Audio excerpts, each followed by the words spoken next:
These are the questions you people must have written on last Friday. It is 1st July. Okay. The SHGs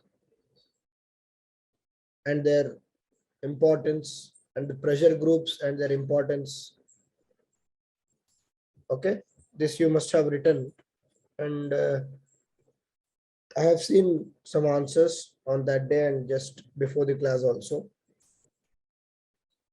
Yeah, you're writing good answers. Okay. And for SHGs, I could see that some of you are writing the examples or the case studies. That is a very good change I could observe. Okay, and then almost, people who are writing continuously. Though there are 60 plus people in our group, I could see 10 to 12 people who are writing very continuously. So others, I want them. Okay, I understand that couple of you or some 4 or 5 of you have personally reached out to me that you're busy for XYZ time and then you want to start. Irrespective of how busy you are, at least write one answer. I'm not expecting you to write all the 5 answers, but at least one answer you write and post it in the group so that this practice of writing answers will be inculcated. And I'm sure, for guys who are doing this already, we've started almost a month back, at least 15-20 days back. For guys who are doing this regularly, they must have found difference in the way now they are able to understand the question slightly faster. Framework is coming slightly faster. Of course, content will come with revision and updation of current affairs. Okay. The issue with current affairs is what we are speaking today becomes obsolete tomorrow. Okay. Today we are speaking about Russia and Ukraine war. We don't know tomorrow if there is a peace treaty. The entire build-up we have given for war is lost. So current affairs is such a dynamic thing. Okay, today what is happening? Till 2 days before, the Chief Minister of Maharashtra was Uddhav Thackeray. Okay, but now it is Shinde. So that is the dynamism of current affairs.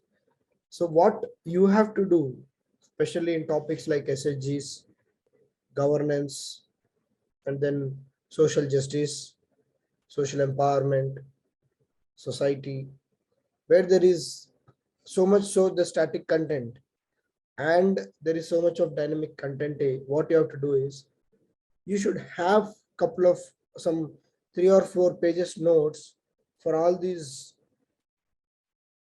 topics and make some provision for including the current affairs into those topics.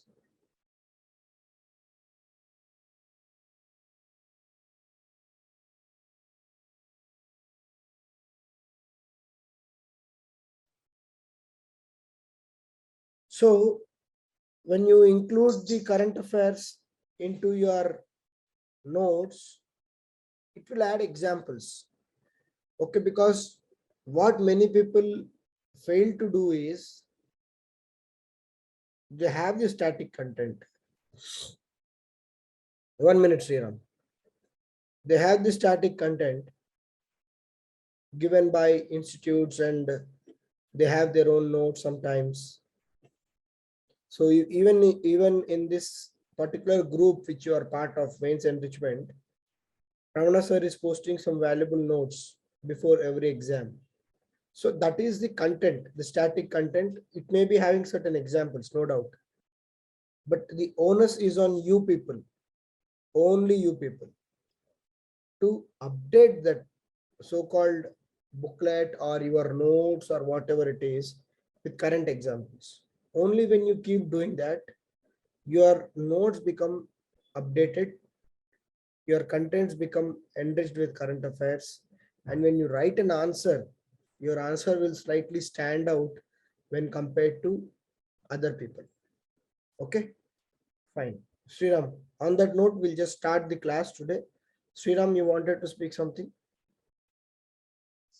And nothing said that is regarding the first question. Your voice is breaking. Anyone who wants to speak on Regarding the the uh, first question, sir. regarding first question, what is it? Sir, there's a very old program, very old scheme, right? Do we need to have initial knowledge to write a 10 marker question right now? It's an old scheme, yes. It's an old scheme, and then uh, okay, at least one thing is, even though it is an old scheme, if you can write an answer to that, because sometimes UPSC tends to give current affairs of 2 to 3 years old. By doing PYQs, the advantage you will have is you will know the pattern of that particular program or scheme. Okay, what now if some question comes on JAM, Jandan Aadhaar and mobile, it was JAM is almost in the first phase of Narendra Modi's first government around 2015. Today we may not expect questions on JAM because the JAM got implemented and sufficiently JAM is now expanded, and now the JAM is being used to provide the DBT, direct benefit transfer, to many people in many schemes, including your Ujjwala scheme, so on and so forth. But when we know that there is JAM and then we know the continuity of JAM, we can still mention it as an example that because of this initiative, that Jandan, Aadhaar and mobile and Jandan accounts have been created in crores, and these accounts are now being helpful in implementing the DBT. Okay, fine. So first question, it's an old scheme because basically this self-help group bank linkage program was under the guidance of an institution called NABARD. Okay, NABARD is famously the National Agricultural Bank, a National Bank for Agriculture and Rural Development. It is the exact uh, expansion of NABARD. So basically, NABARD is uh, a bank which mainly focuses on improving the primary sector of the country. What is the primary sector? Agriculture and allied activities. So it's basically focused on that sector. Along with that, rural development.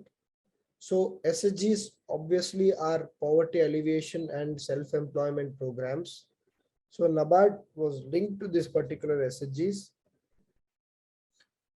so as to ensure that SHGs are empowered and the poverty which is very much prevalent in the rural areas is mitigated or alleviated, and also women empowerment is ensured. So what would be the framework of this answer? What will be the framework for this answer? Anyone framework? So yeah, one good thing what I'm seeing is you guys are getting the framework reasonably good and reasonably within line of the demand of the question. So for guys who are writing regularly, just tell me, is there any difference in your thought process now when you see the question or not? Yes, sir. So you are only in the beginner stage now. When you do it for various subjects, okay, and these are actually the difficult subjects. So myself and even Ramana sir were speaking the same thing just 2 days before, that when you do this for difficult subjects initially, your brain gets tuned, and then your history, geography, polity, economy, all the static subjects will come over. Then you will feel so much happy that by just seeing the question you are able to frame the answer. Content is, see, content is something which is very dynamic for these kind of subjects, these kind of topics. I hope you understand, because I always make the disclaimer, because even the DNA is being done by Kalyan sir to you people. Even by while following DNA, I think you will be appreciating that current affairs of today may become obsolete tomorrow. Okay, but for some topics there will be continuity for years together. Okay, SHG is even a very relevant topic even today. So like that, updating the notes and content with examples is purely your responsibility. Okay, what we are discussing in July, don't expect the same content in December and say that yes, in that class Nishant sir has said this particular answer is having this content, so I'll write it in 2022 or 23 mains. No, that's why my focus is always on the framework, then arriving at the core demand of the question as soon as possible. Why I am giving this disclaimer? Because I'm definitely sure that 90% of you are very matured enough that you'll understand that the content is very dynamic, and what we are discussing today may not be applicable tomorrow. Some of you may be thinking that the model answers which Nishant sir is giving today are very much apt, and then we will, whenever given a chance or when we are writing, we'll try to reproduce them. So model answers are based on today's scenario. Model answers may change some 1 month later, especially with related to topics which are having significant impact of current affairs. Sriram, am I making sense? Yes, sir. Okay, so that effort should be from your side. That's why we are giving time every between modules. Going forward also, we'll give 2 to 3 days time, so that the exercise which I am saying has to be done by you and implemented. Okay, right. So for this question, very good. I have seen Bhaskar has given certain guy, and then yeah, Jitender's framework is something which I would go with. Intro, basic scheme details, impact on poverty alleviation, impact on women empowerment, and then finally give some examples and conclude. So basically what, okay, I was just seeing some questions. Someone whom I have not discussed in the last class. Please write your names, okay? Because when I open it in the laptop, your name is visible in the Telegram group. For example, when I come here, I can see Bhaskar Reddy, Vasavi and all here. But the moment I click Vasavi's answer script, it opens in the new window and I am unable to see the name. Just one line on top of, on right side here, on right side of your this thing, you just write a name. Okay. Of course, that is not allowed in the final UPSC. Don't take my suggestion as it is and go and implement it in UPSC. Whose paper is this by? Now I have to ask you to volunteer also. Whose paper is this? Are they in the class? I think I have seen the class attendance and then only opened it. Whose paper is this? Arvinda? Yes. Okay. My memory is decent. Fine. Okay. First question, the self-help groups SBLP, which is India's own innovation, has proved to be one of the most effective poverty alleviation and women empowerment program. So even in your model answers, all I am trying to concentrate is if you have got your framework right or not, unless your content is completely, or partially outdated, or it's not relevant, I'm not going to comment particularly on the content, because content is something which is changing from people to people. The only thing which makes sense to me is the framework. The examiner is going to award a lot of marks to framework, and the presentation is important, and then the content comes very much in line with your presentation and framework. Okay. So the first question is, self-help group bank linkage program, which is India's own innovation, has proved to be one of the most effective poverty alleviation and women empowerment program. Yes. So basically, the introduction says the action research program carried out by NABARD. Yes, you have to start that. It is basically under the supervision of NABARD. And as Sriram said, this is an old scheme. Okay, so you are writing an answer for it after 7 years. So much has changed. Okay, and of course, like other schemes, there is no much continuation for this. So what you need to write, it's only that for this particular question, it's like a typical answer practice. Okay, if then you have to go back to 2015, and if at all you are asked this question in 2015 mains, what would be your answer? So that should be your mindset.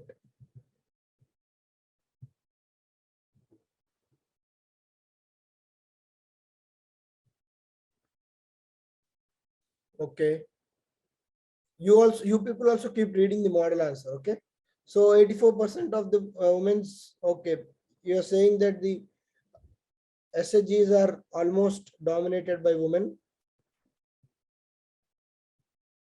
working of the program. Okay, so instead of this, Arvind, you can always make side headings, because the question is exclusively asking you about how this program has been helpful in poverty alleviation and women empowerment. So if you see in the chat window, Jitendra has given the framework. First is SBLP as poverty alleviation. How it has given poverty alleviation? It has led to savings and then has increased the incomes. Okay, just let me see my model answer.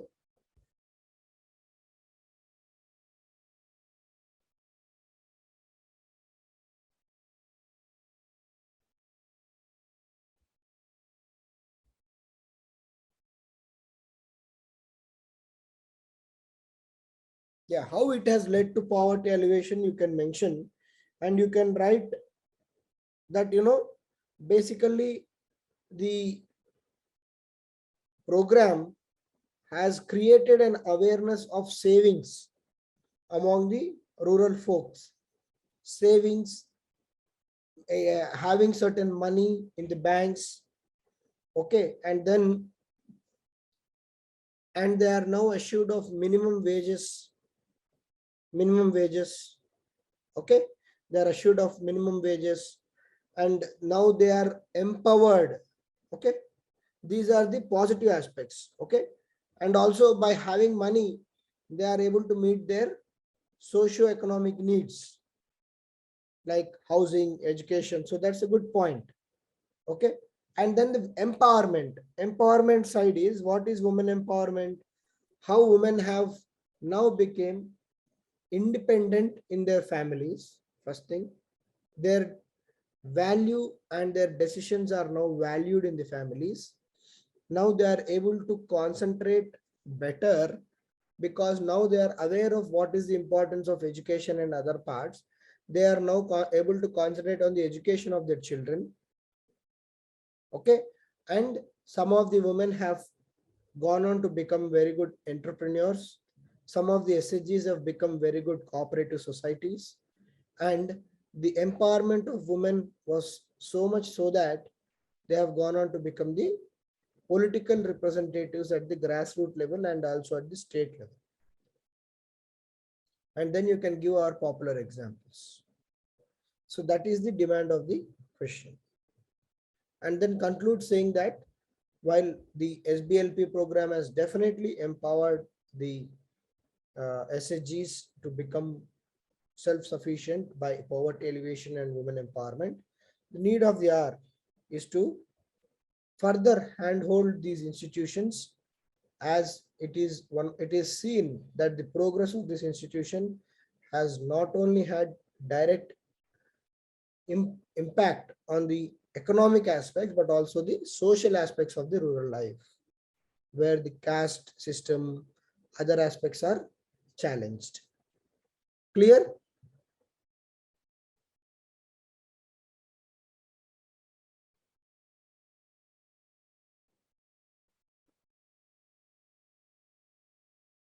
Is it clear? Yes, sir. Okay. Next, we'll see the second question. Whose answer sheet is this?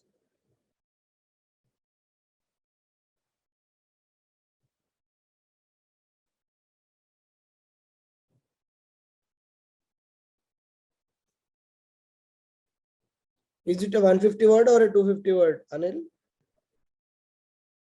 Sriram, was it 150 or 250 word? Sir, we didn't check the paper. I think they're not giving. You have to check with the official paper, sir. Okay, fine. That like anyway, whatever the question may be, the space provided was 2 pages only, sir. Okay, okay, fine. I'll from the next exam, I'll request sir to give 3 pages for 250 words and 2 pages for 150 words, so that the approach will be slightly different for 150 words and 250 words. Okay, because in 250 words we tend to write certain other aspects of the point, a question or the demand of the question, but in 150 words it is like straight away hit the core demand of the question and then give the proper framework and come out. So the question is like this: microfinance as an anti-poverty vaccine is aimed at asset creation security at the rural poor in India. Evaluate the role of SHGs in achieving the twin objectives of along with women empowerment in rural India. Don't you find similarity between first and second question? How many of you are finding similarity in the first and second question? It is just like the question is reframed and the emphasis is on microfinance in this particular aspect. But even there, what was the role of NABARD? It was granting loans to SHGs. Again, it's part of microfinance. And here also it is asking you about the twin objectives. What are the twin objectives? Poverty mitigation also is one of the objectives.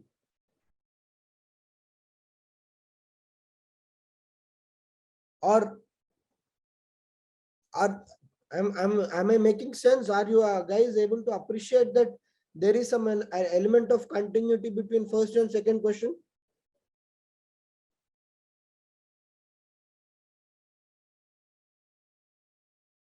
Yes.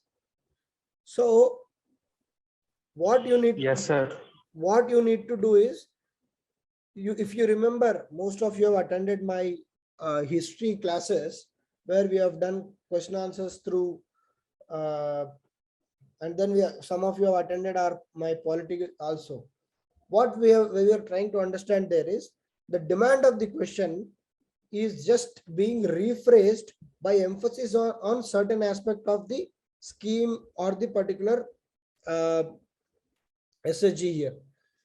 What is happening is SHG is a very standard thing. The impact of SHG or the impacts on SHG to take it to next level is something which is being emphasized time and again. Okay. In that aspect, so what is the framework for this question?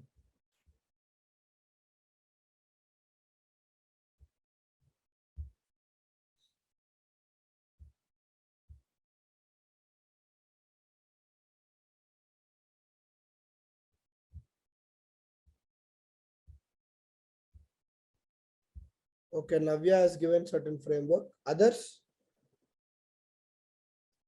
What is the framework for this question?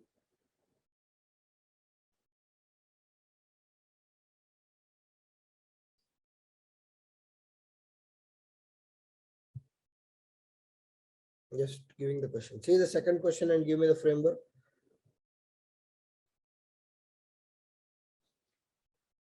Microfinance as an anti-poverty vaccine is aimed at asset creation.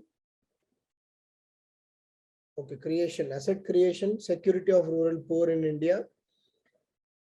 So that's a statement.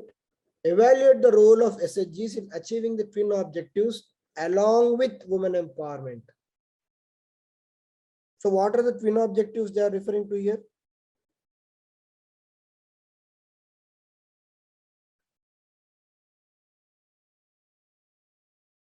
Please understand The the question mentioned first. above, sir, for asset creation and security of the rural poor.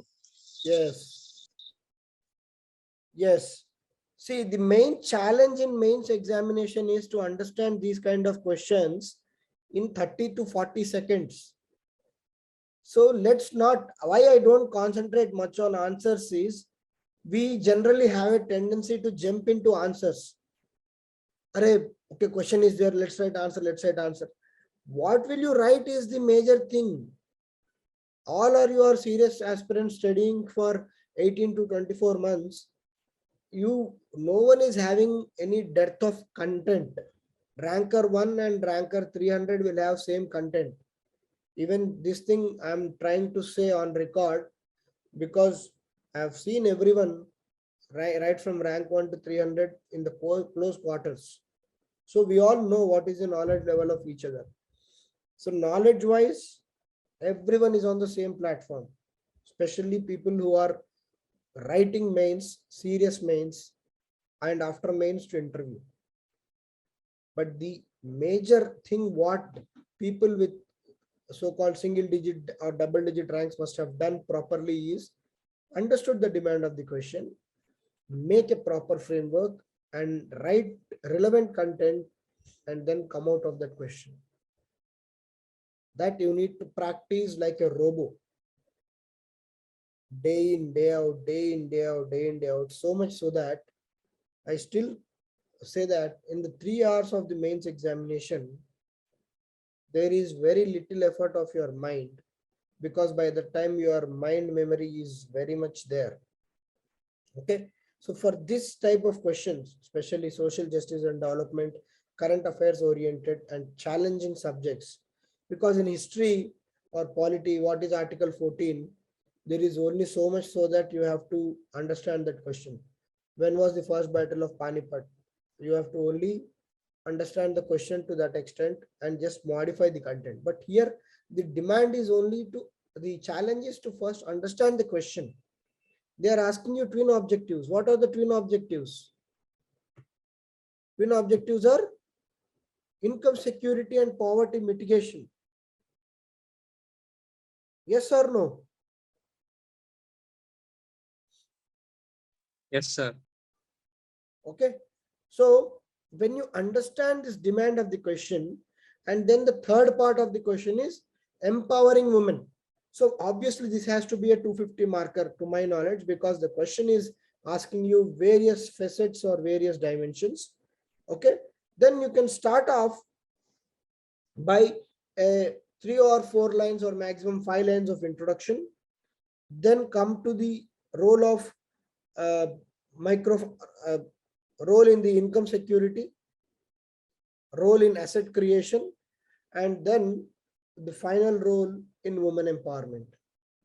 And obviously the role of women empowerment will be the same as the first question. Okay. Income security again is a kind of same of the content of the first question. And then you can write about the asset creation, because the question is asking you for the asset creation, how SHGs have gone on to create a lot of assets. You can write that, and then write about women empowerment, and then conclude. Even in SHGs, you can write some sustainable development goals. because when we are claiming that 80% of the SHGs are being handled by women, so gender equality, gender empowerment, what all relevant SDGs are there, you can link intelligently of the SDGs to women empowerment and to SHGs and then make a wonderful conclusion. So that your question and your approach will look very holistic. So when you go one step backward, you expand your horizon of the answer, and without deviating from the core demand of the question, when you include appropriate points, such approach will be highly rewarded in the mains. That's what I'm saying. You should not overdo anything. You should come back one step and see, okay, in this particular question, what all relevant things I can, like international agreements, SDGs, national schemes, in what way I can bring them here without deviating from the core demand of the question. Okay, for SHG answer, you cannot write irrelevantly about Sukanya Samruddhi Yojana or Beti Bachao Beti Padhao unless that becomes relevant. But then you can write some schemes like Ajivika, NRLM, and then you can bring in sustainable development goals. You can sometimes bring in, you know, how case studies. I have told you about the Lijjat Papad case study. I have told you about the Kudumbasri, Dwakra, Seva, SEWA, Seva. All these are wonderful SHG case studies. You can bring them in, or you can go and Google some SHG women who have gone on to become Sarpanch. So all these are very beautiful value additions to make your answer slightly different from how it looks for an ordinary person. Okay, when it comes to this question, you need to give a basic introduction about how microfinance, okay, is all about reaching out to the most vulnerable sections of the society and making them financially inclusive. Okay, basically microfinance targets the rural aspects, rural parts of the society where the banking sector doesn't generally grow or go, and then bring them into the formalized economy, okay, so that the financial inclusion is ensured. Okay, and then role of this in income security, how it promotes income security. As we discussed in the previous question, it encourages saving.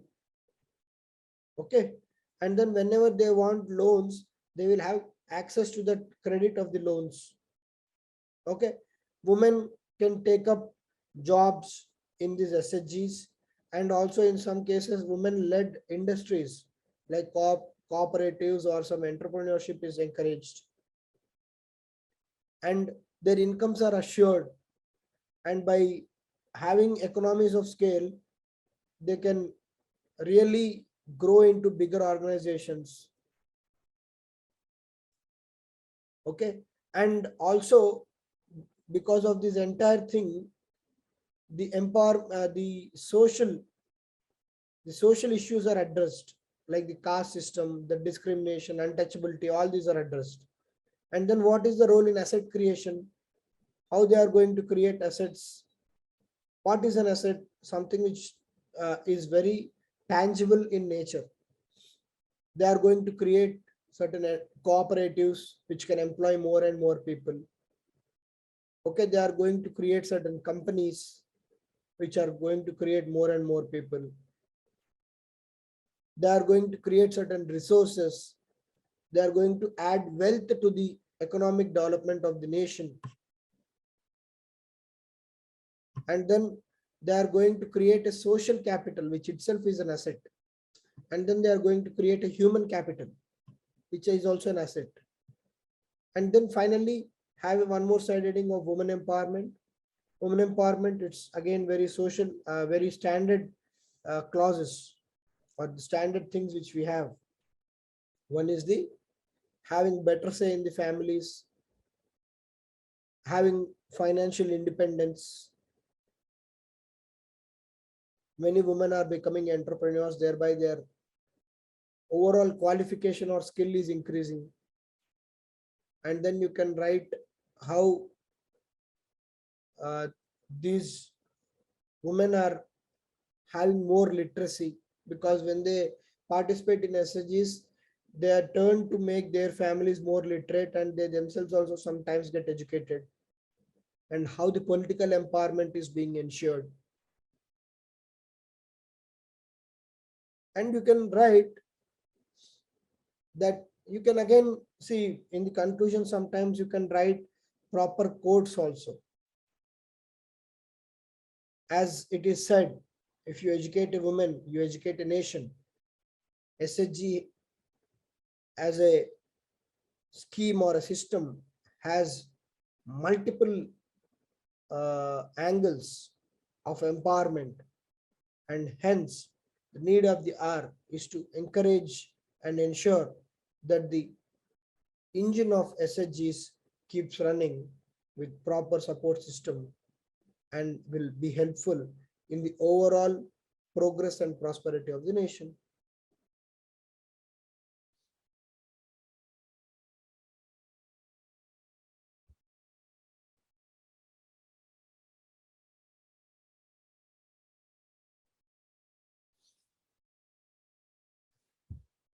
Is it clear?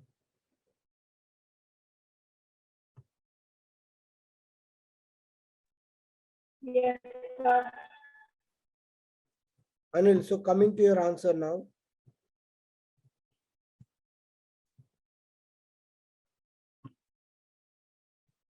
Now you just check your answer with the framework we have provided.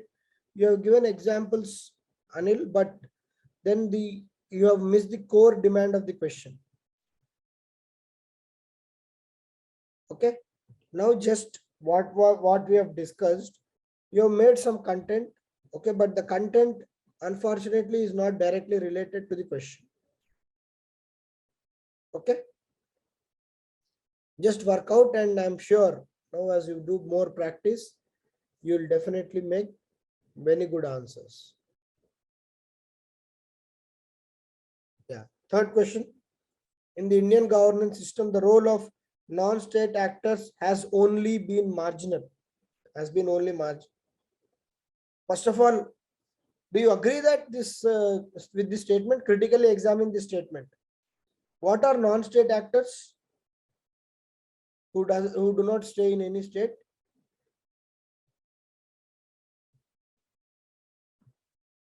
Who are non-state actors? We know movie actors, but who are these non-state actors? Hmm?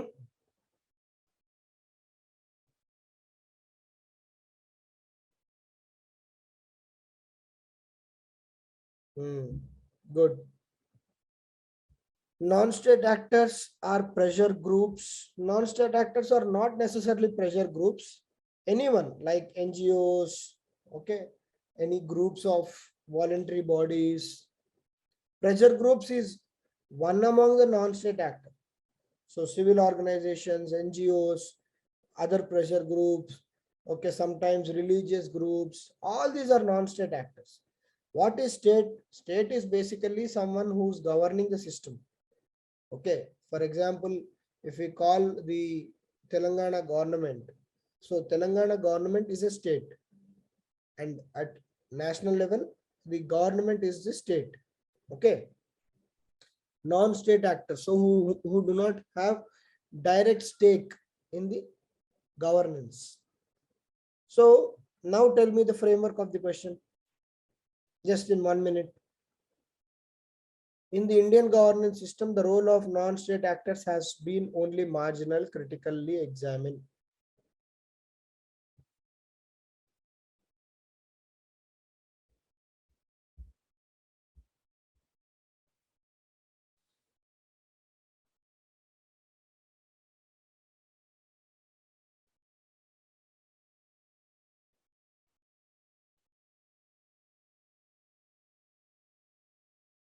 Yes, please. What is the framework?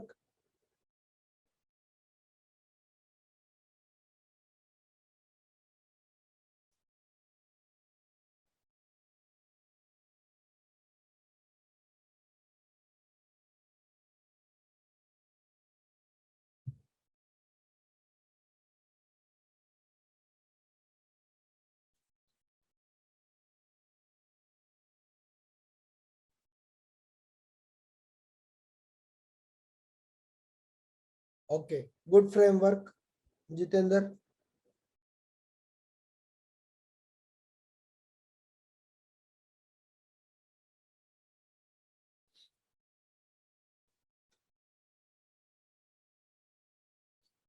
Can you make some better this thing, because directly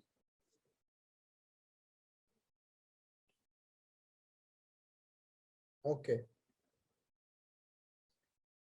So you want to say that how they strengthen, how they are sometimes marginal, and give an introduction, impact on how non-state actors are giving impact on the better governance.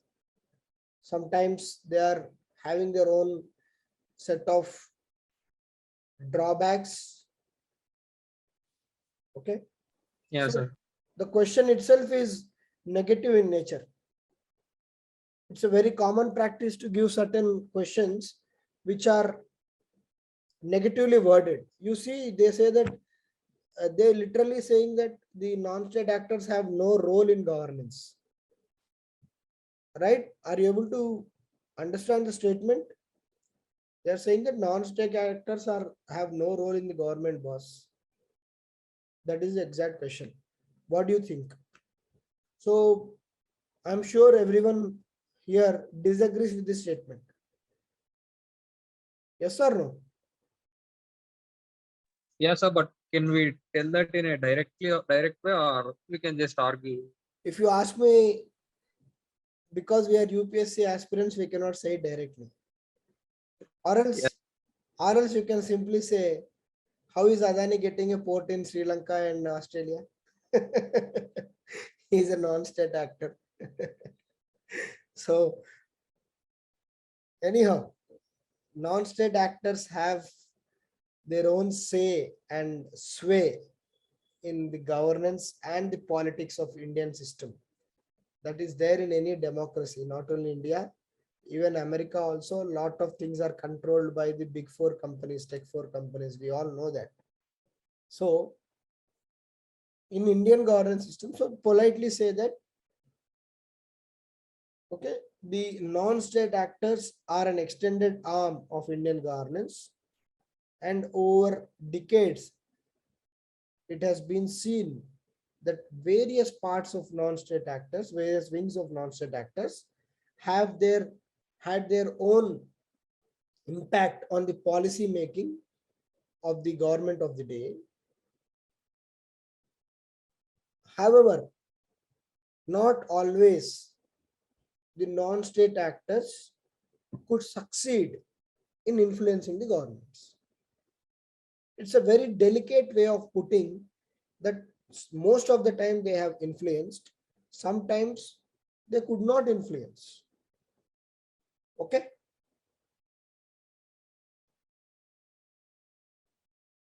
First is, if they have influenced, you write the examples of how they have influenced or impacted the governance. What would be the best example?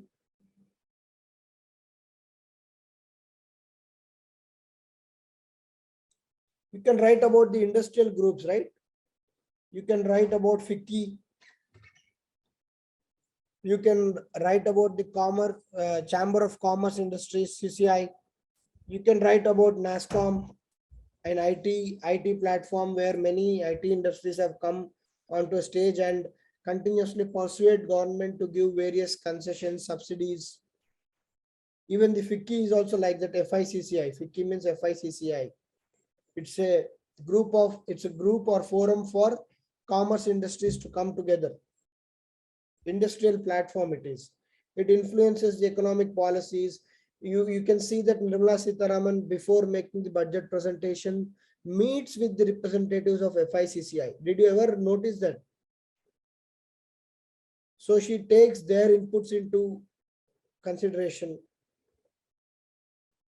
Okay, and then you can talk about various NGOs like Greenpeace, which is trying to shape the policy of government with regard to development projects. Greenpeace International, an environmental NGO. You can write the example of Greenpeace, no harm at all.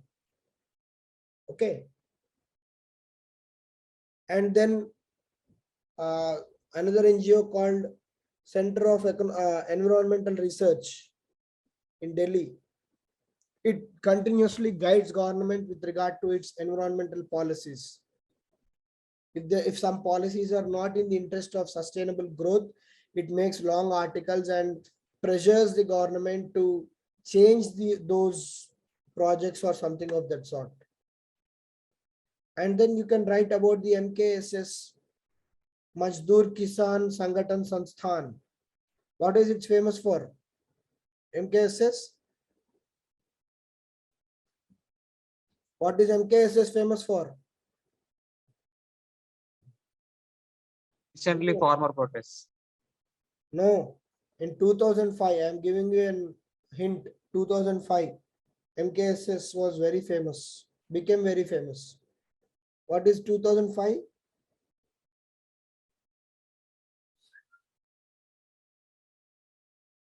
Right to Information.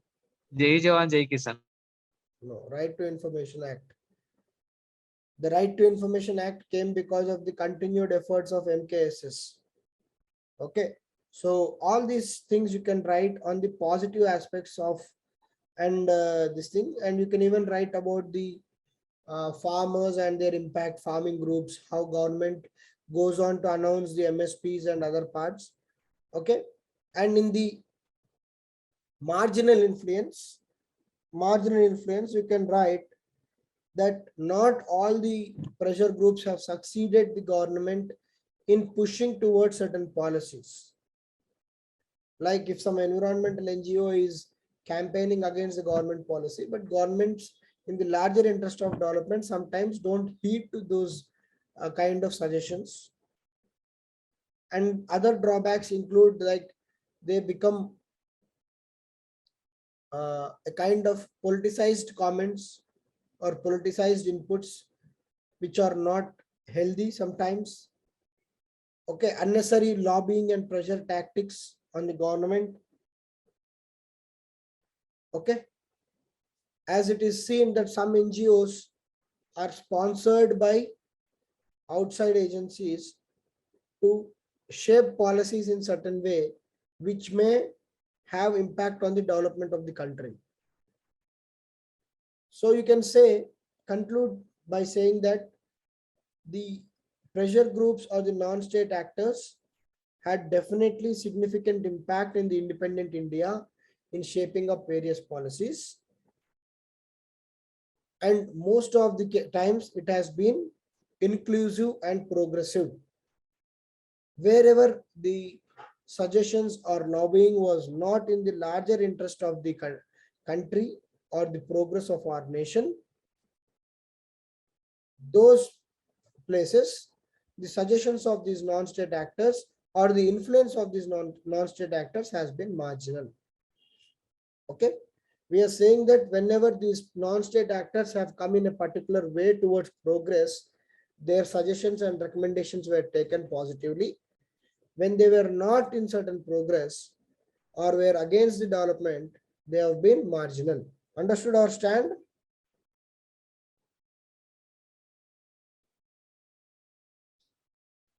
Clear? Yes, sir. Okay, so what we are seeing, whose answer sheet is this?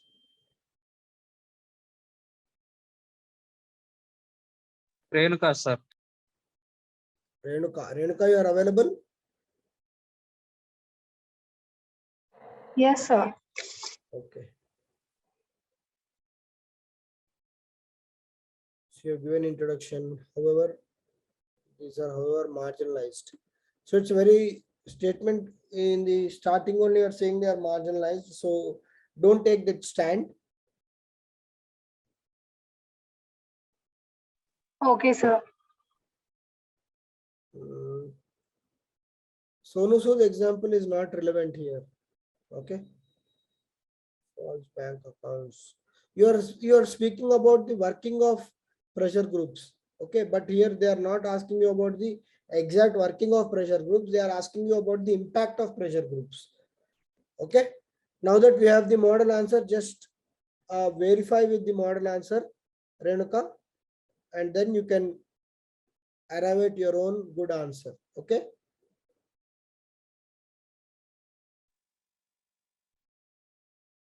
Okay, Renuka. Yes, sir.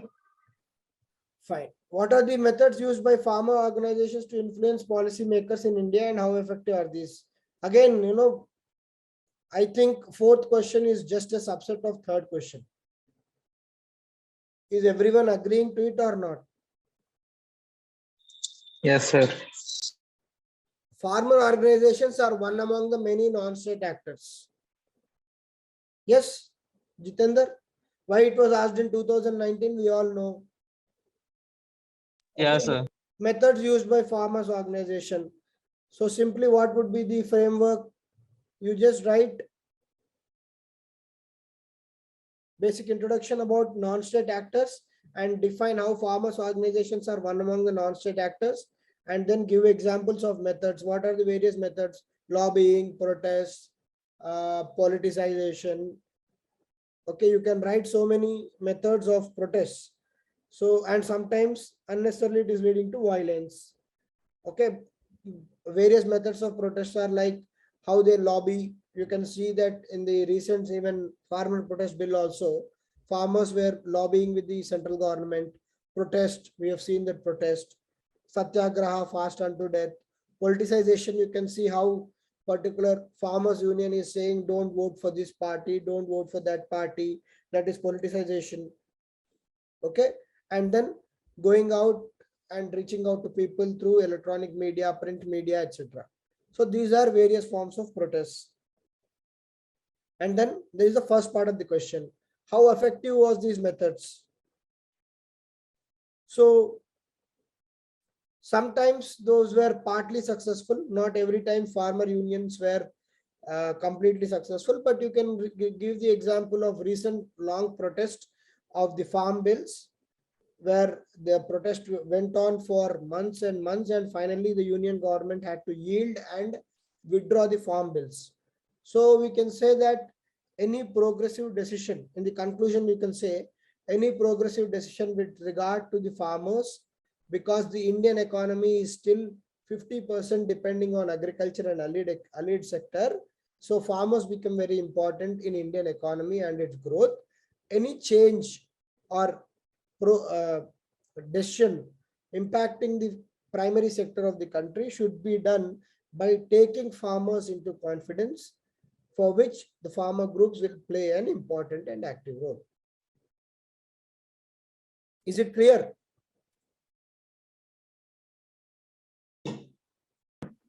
Yes, sir. So just going, whose answer is this?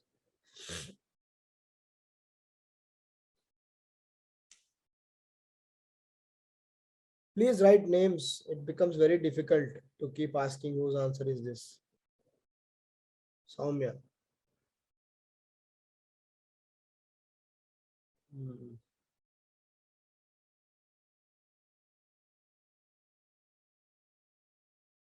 You need not write heading at the starting, Soumya. You can simply write farmer organization refers to. Okay, the introduction is good. Okay, instead of the heading, you can directly write farmer organization refers to. Okay, methods used: awareness generation, lobbying, protest. Yes, fast unto death. Okay, effective of this positive outcome, shortcome. Very good. One of the very good answers, Soumya. Okay. Very good model answer. So whatever I have discussed, everything you have put it in the answer. Okay.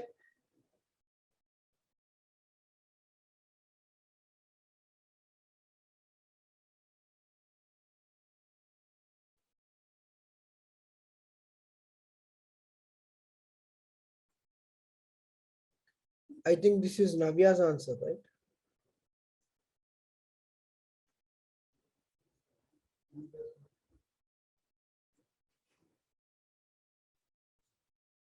Okay. So your question, I like this presentation. about the non-state actors. So just you can, people instead of writing some plain answers, you can use this kind of presentation. Why I brought up our answer is I wanted to show the presentation. You can see the non-state actors. It is actually the previous question. She is, by saying that non-state actors, she is relating them as to what is the different roles played by the non-state actors. So this will be also one good way of presenting. Okay. And then you can see the need of the hour. So she is giving need of the hour and then saying that what are the important measures to be taken, and then government has to follow bottom-top approach to strengthen non-state actors, provide them training. Okay, so very good way of presenting the answer for this particular question. For the demand of the question, her answer was very good.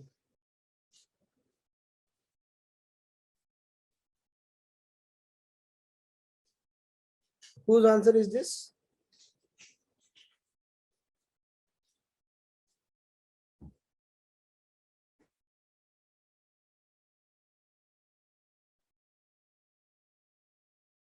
Yeah, Vasavi. Again, this answer also was good. Okay. So you have covered all the points. Okay. So when you make side headings, it becomes really good and very this thing. Okay. The conclusion can be slightly better. Vasavi. You can write as to how the approach should be more inclusive. Okay. I have picked up this answer to just show the conclusion part.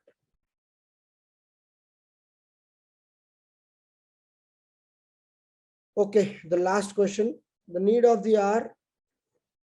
The need for cooperation among various service sectors has been an inherent component of development discourse. Partnership bridges the gap among the sectors. It also sets in motion a culture of collaboration and team spirit. In the light of the statements above, examine India's development process. So most of you, I think, have not attempted this question because I have seen that you have not understood, or maybe it was very difficult to understand. Read the question in such context. Read the question 4 or 5 times and you will be easily able to make out. Yes, Jitendra, you got that. You got the core demand of the question right. You can see, you don't get scared by 4 or 5 line questions. Those will be generally simple. The need for cooperation among various service sectors has been an inherent component of development discourse. Discourse, pura chora, you just see the development. Partnership bridges the gap among the sectors. It also sets in the motion of culture of collaboration and team spirit. In the light of statement, examine above India's development process. They are simply saying, if I have to put it in your language, if you all study together, everyone will crack UPSC. That is the question. Instead of studying in island mode, if you all do combined studies, you will crack UPSC. Now you understood the question? Okay. They say that if all the service sector industries collaborate, you go on to become a very positive force in the development process. And I think this is Sriram's answer. Yes, sir. So Sriram, Jitendra, you guys have understood the core demand of the question, and then hence your answer was very much relevant. Don't get scared by these 4 lines or 5 lines of statement. They are simply asking you how collaboration and team spirit will ensure development. Sriram, if I have to break this entire question in one line, are you agreeing with my breaking of this question, that how team spirit and collaboration will ensure development? Sir, I think it is saying that these partnership will bring the collaboration and team spirit rather than these two bringing the efforts. Okay. Even if we say, we'll say that when people partner, they tend to collaborate and work as a team. It will promote the collaboration and So team spirit. my example was relevant that when you people all come together and study, you will. Yeah, sir. Yeah, sir. Yeah, it will promote. Is the example same as the demand of the question? Yeah, sir. So collaboration and team spirit comes with partnership. Okay, so just going one step backward, the question is when you all come, when there's a partnership, there tends to be collaboration and team spirit, which brings development. Is it the demand of the question or not? Yeah, sir. Okay, so here you can see that since the question pertains to service sector, there was an introduction based on the service sector, which is good. Okay, so the question is mainly on the service sector. It's not about the primary or secondary sector. It is about the tertiary sector, which is the service sector. So we are saying that the contribution to the economy is still around 50% for service sector. Okay, and then there's one beautiful word he has used. He's saying that in the context of integrated economy, when this particular sector blooms, it has multiplier effect. What is this multiplier effect?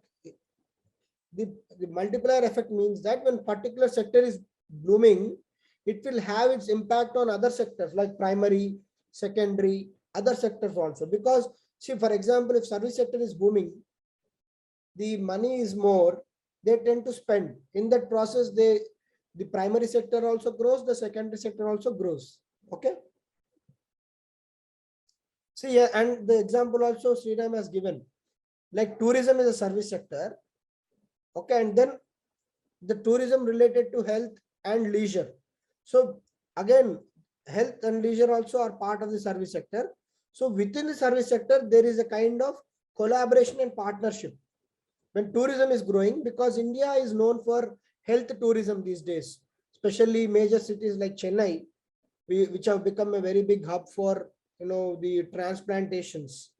Many people from Middle East and even the Western countries are coming to India to get these done, because the health tourism in India, health is when compared to Western countries, it is still cheaper and also very standard. So the health tourism has grown recently. It's a very good example of the kind of collaboration. And then come to the demand of the question. The cooperation among various service sectors boosts India's development in the following ways. How? Obviously, when the economy grows, there is more development. Okay. So when the economy grows, there is no more development. When there is more development, it increases the employment. When there is more employment, it increases the infrastructure. So Sriram, to explain these points, you could have used one interconnecting circle also. Yeah, sir. I think this is a 250 word answer. So I tried to, rather than that is the core of the question. No, so you can draw one small picture. Yeah, sir. I understood that, but the core of the question, like we can, there will be limiting of space to elaborate, right?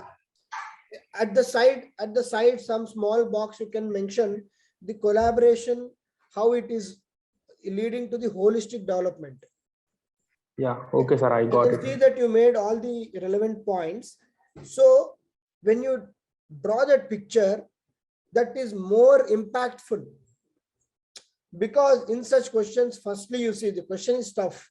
To understand the question itself is a very major challenge, and presentation itself is the second challenge. But then when you impress the examiner in such kind of questions, that the impact will be felt throughout your answer sheet. Okay. Yeah. Okay, sir. So development of infrastructure. Okay. And then you can see he has mentioned FDI inflows also. When the service sector is growing, there is a lot of FDI inflows, which is bringing a lot of money into Indian market.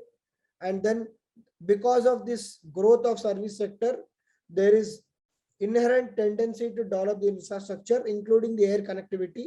And for air connectivity, you have right UDAN scheme. Okay. And then it also is bringing a lot of skill sets to the Indian youth. Okay, and that is happening and there is a technology transfer. We are seeing that, and as the entire process is there is not only impact on the service sector. So he is saying that it is improving the HDI, Human Development Index, human capital, and quality of standard of life. Okay, and then concluding, saying that the service sector has a multiplier effect and cooperation among various sectors, and then the economic growth is impacted because of this particular sector, and by ensuring this we can sustain that. And for this kind of question, you can write, Sriram, you could write that, you can just add one point that the service sector was, because it's a 250 word question, you can say that the service sector was very badly impacted during the pandemic, and the downfall of service sector could be seen on the downfall of Indian economy. Because when we are saying service sector is contributing more than 50% to Indian economy, and why Indian economy dipped is because of the downfall of service sector, because of pandemic like COVID. The need of the hour is to again bring in that partnership through which the collaboration happens and the team spirit is achieved, where the various segments of service sector like tourism, health, education, and even the IT sector, all these are coming together so that it will create the same kind of lively atmosphere towards the towards the nation's growth once again. So that brings in an angle that the impact of service sector. You're saying that the service sector had a downfall during COVID, and hence it had an impact on economy. And when we bring again the service sector back into the picture, we are again ensuring that this multiplier effect is ensured and the economy and the growth of the nation is taken care. Clear, Sriram? Yes, sir. So that's what, there are only two pages given, so I have to restrict myself to the one dimension. Okay, you have written around 180 words, but you can, Yeah, sir. because it's a bigger question, even if it's a 150 word question, in the conclusion or somewhere you mention that. Yes, sir. We can also mention the $5 trillion economy. Yes, we are aspiring to be. Now we'll never. It's a distant dream. Yeah, but we can we mention are as still from the aspiring. government perspective. Yes, we are still aspiring. So we'll keep aspiring at least till 2024 elections. So no problem. You can write that, and how the 5 trillion economy is the backbone for 5 trillion economy is the service sector. Yes, sir.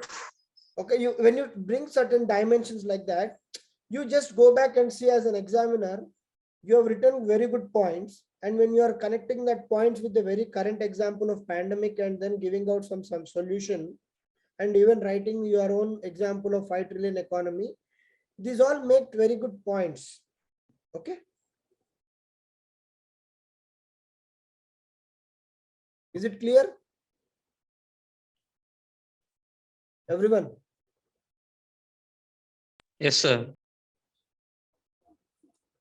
Okay, fine. So again, we'll meet tomorrow evening, as it is 9 p.m. So keep writing answers, and yeah, just enjoy your Sunday. Okay.